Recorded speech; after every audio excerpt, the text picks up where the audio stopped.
యేసయ్యా, ఇంకా ఎన్నాళ్ళు నాకు ఈ బాధ? ఎందుకు ప్రభువా నన్ను మర్చిపోయావు? ఎవ్వరికి పనికిరాని జీవితం. మామ్ అండ్ డాడ్కి కూడా చాలా భారమైపోయాను. ఇక నా లైఫ్ మారదా? ప్లీజ్ నన్ను నీ దగ్గరికి తీసుకెళ్ళిపో. అసలు నా ప్రార్థన నువ్వు వింటున్నావా దేవా? ఎందుకు నా ప్రార్థనకి జవాబు ఇవ్వటం లేదు నువ్వు? నువ్వే కదా నన్ను దర్శిస్తానని చెప్పావు. నువ్వే కదా నన్ను ఆశీర్వదిస్తానని చెప్పావు. నువ్వే కదా ఈ సంవత్సరం ఖచ్చితంగా నన్ను ఆశీర్వదిస్తానని చెప్పి ఇప్పుడు ఎందుకు ఇలా సైలెంట్ అయిపోయావు దేవా? ఇంకా ఎన్నాళ్ళు నాకు ఎదురు చూపు? ఎన్నాళ్ళు నేను ఇలా ఉండిపోవాలి దేవా? నా వల్ల కావట్లేదు.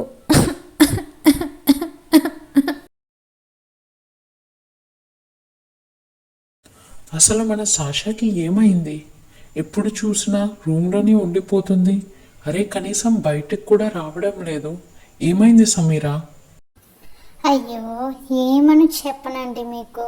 అది ఎప్పుడు చూసినా డల్గానే ఉంటుంది.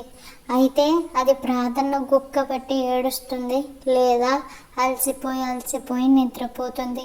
అసలు ఎంత బ్రతిమాలినా సరే సరిగ్గా తినట్లేదు, తాగట్లేదు, కంటి నిండా నిద్రపోవట్లేదు. దాన్ని చూస్తే నాకు భయం వేస్తుంది. నాతో కూడా సరిగ్గా మాట్లాడటం లేదండి. పూర్తిగా డిప్రెషన్లోకి వెళ్ళిపోయింది. పాపం అది అంత ఏడుస్తుంది కానీ దేవుడు దాన్ని కనికరించట్లేదు. ఖచ్చితంగా ఈ సంవత్సరం దేవుడు దాన్ని దర్శిస్తాడని ఆశ పెట్టుకొని కూర్చుంది. పాపం దాని బాధ మనతో చెప్పలేక తనలో తనే సతమతమైపోతుంది. దేవుడే దాని బాధ తీర్చాలి. చూడు సమీరా, మన దేవునికి సమస్తము తెలుసు. అలాంటిది దానికి ఏది ఎప్పుడు ఇవ్వాలో ఆయనకి తెలియదంటావా? కాకపోతే వాగ్దానం నెరవేర్చబడాలి అంటే మనకి కొంచెం ఓర్పు, సహనం అవసరం. ఈ విషయం తనకు తెలియాలి అంటే అర్థమయ్యేట్టు మనమే తనకి చెప్పాలి.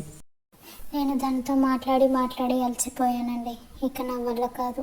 మీరే వెళ్ళి దానితో మాట్లాడి ఏదో విధంగా నచ్చజెప్పి మరలా దాన్ని మామూలు మనిషిని చేయండి.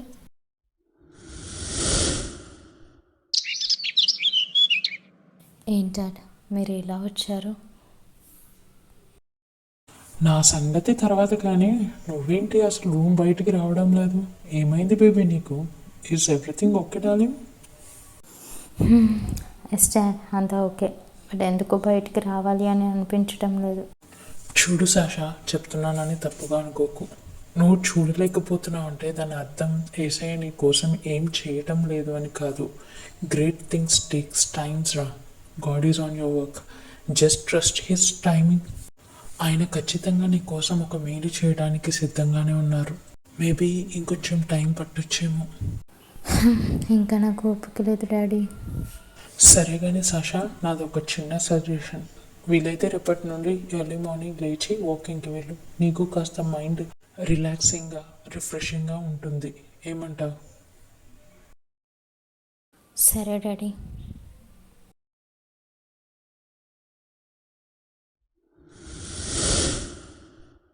మళ్ళీ ఒక బోరింగ్ డే. ఎన్నాళ్ళు ఇలా ప్రభువా? ఇంకా నా జీవితం ఇంతేనా? ఇంకెప్పటికీ మారదా?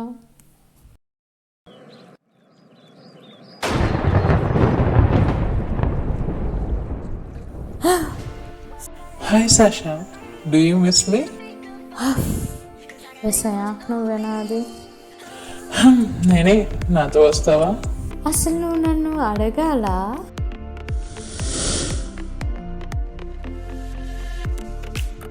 ఏంటి సాషా అంత హ్యాపీగా కనిపిస్తున్నావు? నా సంతోషానికి కారణం ఏంటో నీకు తెలియదా యేసయ్య? అసలు ఇదంతా కళ నిజమా? నా కళని నేనే నమ్మలేకున్నా. నిజంగా నిజం. నిజం చెప్పు యేసయ్య, నన్ను దర్శించడానికి నీకు ఎన్ని రోజులు పట్టిందా? నేను నిన్ను దర్శించలేదని ఎవరు చెప్పారు నీతో? నేను ఈరోజు నీకు కంటికి కనిపిస్తున్నాను కాబట్టి ఇంత హ్యాపీగా కనిపిస్తున్నాను. కానీ సాషానికి తెలియంది ఒకటి ఉంది. ఇశ్రాయేలును కాపాడువాడునైన నేను కొనుకను, నిద్రపోను. అలాగే ప్రతిరోజు నేను నిన్ను కంటికి రెప్పలా కాపాడుకుంటూ నీ వెంటే ఉన్నాను. అది నువ్వు అర్థం చేసుకోలేకపోతున్నావు అంతే. అది నాకు తెలుసు, but I really miss you lord. I promise you Sasha, ఈరోజంతా నేను నీతోనే ఉంటాను. ఇంతకన్నా నాకు ఇంకేం కావాలి?